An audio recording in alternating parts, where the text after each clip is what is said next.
Hello, I am Eric Martin, spatial analyst and web application developer with the Nature Conservancy's Center for Resilient Conservation Science. I am here today to give a demonstration of the scenarios component of the Resilient River Explorer. So, without further ado, I will dive into the tool. Due to the network nature of river systems, changes in one part of a river system can have impacts on the freshwater resilience, both in the immediate vicinity of that change as well as upstream and downstream. For example, removing a dam can reconnect to functionally connected networks that had been separated by that dam, but given its removal, become a single larger functionally connected network, which can have more resilience due to that increase in size.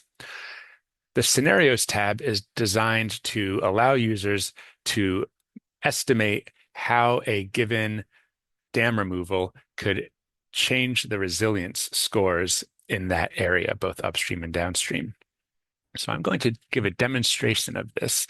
I'm going to zoom in to an area that I know well. I am from Maine and live in Brunswick. Now, here in Brunswick, we have called the Topsom Dam, also sometimes called the Brunswick Dam, on the Androscoggin River. Now, if I come in and click on that dam, I've done a couple things. It has turned pink, and we'll see that a new layer has shown up in the table of contents here called altered results. And if I turn that off, we are seeing the original resilience results. If I turn it on, we can see on top of that now the recalculated freshwater resilience scores as if this dam that I selected weren't there.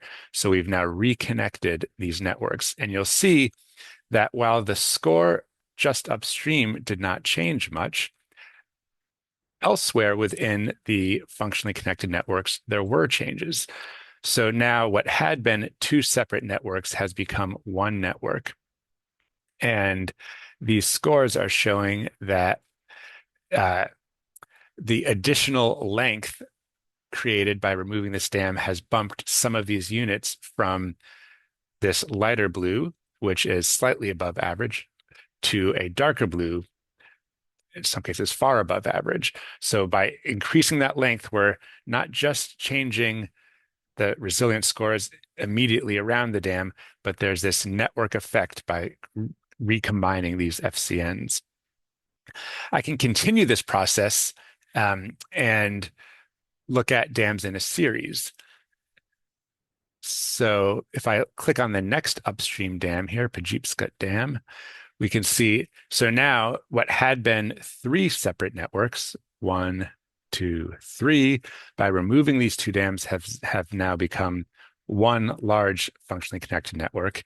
And we're increasing this resilience scores within these networks by creating this longer network. Now, of course, the size of the network is not the only factor that goes into the resilience score for a given unit.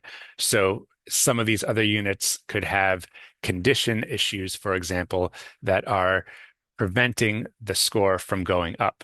But in those cases where the limiting factor that's preventing a given unit from becoming more resilient, if size is the limiting factor, then we can, by removing these dams, we can see how the resilience score goes up.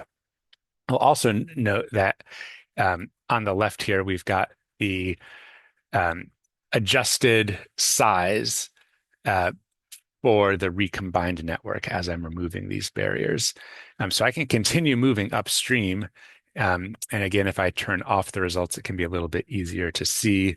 And then if I toggle these back and forth, we can see how, for example, in this area, we're going from slightly below average up to average.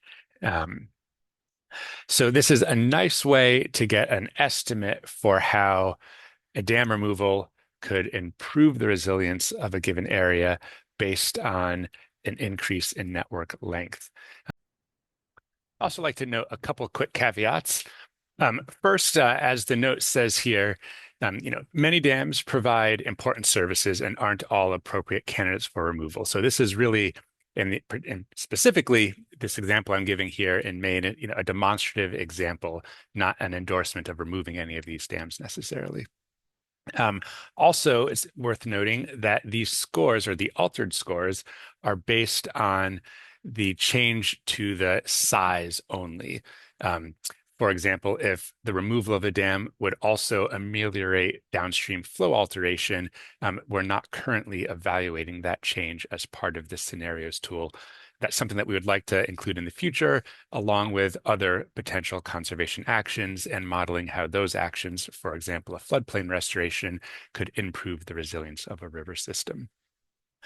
With that, we hope you find this useful. Provide us feedback or comments via the links at the top right corner and restore your resilient rivers. Thank you.